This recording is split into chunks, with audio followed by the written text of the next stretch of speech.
আমি তোমাকে কিছু বাক্য শিক্ষা দেব যা তোমার খুব উপকারে আসবে। আমি বললাম, কি সেই বাক্যগুলো? সে বলল, যখন তুমি নিদ্রা যাবে তখন আয়াতুল কুরসি পাঠ করবে, তাহলে আল্লাহর পক্ষ থেকে তোমাকে একজন রক্ষক পাহারা দেবে, আর সকাল পর্যন্ত শয়তান তোমার কাছে আসতে পারবে না। আমি তাকে ছেড়ে দিলাম।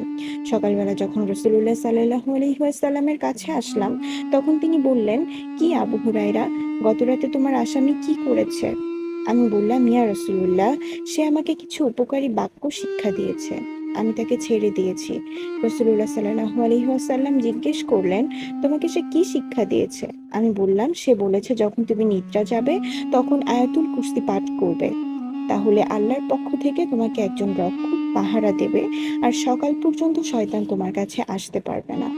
আর সাহাবায়ে কেরাম এই সকল শিক্ষণীয় বিষয়ে খুব আগ্রহী ছিলেন।